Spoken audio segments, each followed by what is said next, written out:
মেহনতে সেই লম্পট চরিত্রহীন মানুষগুলো কত দামি হয়ে গেল। আল্লাহ জিব্রাইল আমিনকে লিস্টি নিয়ে পাঠায় দিয়া বলে, যাও নবীকে লিস্টি দাও, এই লিস্টিতে যাদের নাম আছে এরা বিনা হিসাবে জান্নাতি।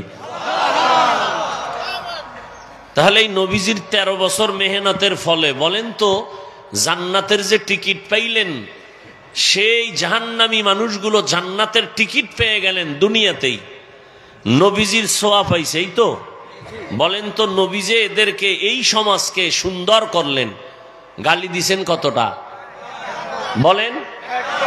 ওরা কি কাফের ছিল না? নবীর দুশ্মন মুশরিক ছিল না? নবী কাফেরকেও কাফের বলছেন, কোন প্রমাণ আছে? নবী ওদেরকে কাফের বলে আঘাত করছেন? ওদেরকে মুশরিক বলে আঘাত করছেন? বরং ওরা গালি দিত, নবী হাসি মুখে বরণ করতেন। নবীজি একটা গালি দেন নাই, যে কারণে মানুষগুলো রসুলের আশেক হয়ে গেছে।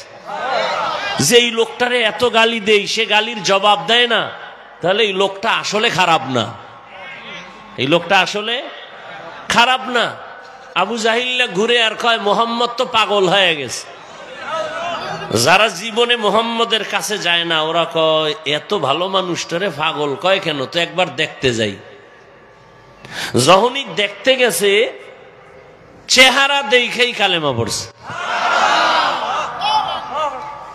এই জন্য আজীবন মনে রাখবেন, চার গাছের মুসলমান জোয়ারের পানিতে বাদ দিলে পানির শক্তি কমে না বাড়ে? এই বাধা দেওয়ার কারণে ইসলামের শক্তি বাড়ে। কওমি মাদ্রাসা দেশে কম না বেশি? সত্যটা বলেন, চাপাবাজি করেন না, সত্যটা বলেন, চাপাবাজির দরকার নেই। বাংলাদেশে তাবলিগ কম না বেশি? দেওবন্দি কম না বেশি? বলেন সত্য কথাটা, আপনার স্বীকার করতে সমস্যা? চরমনাই কম না বেশি? উজানি কম না বেশি? তুলনামূলক আগের থেকে কওমি মাদ্রাসা বাড়ছে না কমছে? তাবলিগ কমছে না বাড়ছে? দেওবন্দি কমছে না বাড়ছে? আপনারা বলবেন কারণ কি? আমি জবাব দিয়ে গেলাম, লিখে রাখো, তোমাদের বাধার কারণে বেড়েছে। আরো বাধা দাও, আরো বাড়বে। জীবনে কেউরে গালি দেই না, হিন্দুদের গালি দেই না, খ্রিস্টানের গালি দেই না, এহুদির বিরুদ্ধে বলি না। পায়ে ধৈর্য ধৈর্য মুসলমানের বয়ান করি, বাবা নামাজ পড়ো, পর্দা করো, হালাল খাও, মা বাবার খেদমত করো, আলেমের দোয়া নাও। তুমি যখনই গালি দিছো, নিরপেক্ষ কিছু মানুষের কান খাড়ায় গেছে, যে এই লোকটা তো গালি দেয় না, তো ওরা কেন নামলো, লোকটার একটু দেখে আসি।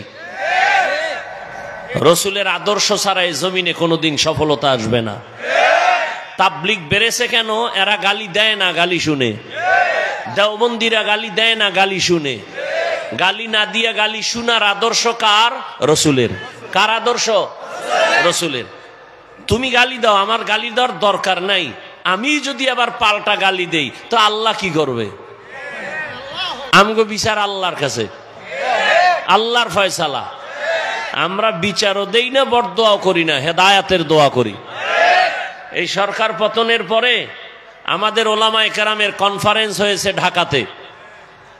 যারা আমাদের পাঁচকল্লি দেখলে গালি দিত, সব এক টেবিলে আমরা ওলামায়ে কেরাম, আমি সহ বসেছিলাম। এ জাতি দেখেছে, সমস্ত ওলামায়ে কেরাম যারা সুন্নি দাবি করে, যারা ওহাবি বলে গালি দেয়, সব এক জায়গায় বসা। কেন? আমাদের সব পরিচয় বাদ, আমাদের পরিচয় একটা, আমরা কালেমার মুসলমান। এই পরিচয়ে যদি হাতে হাত রাখতে পারি, তাহলে এই জমিনের মধ্যে নাস্তিক, মুরতাদ, রসুলের দুশ্মন দাঁড়াতে পারবে না। আল্লাহ হেদায়াত দান করুন।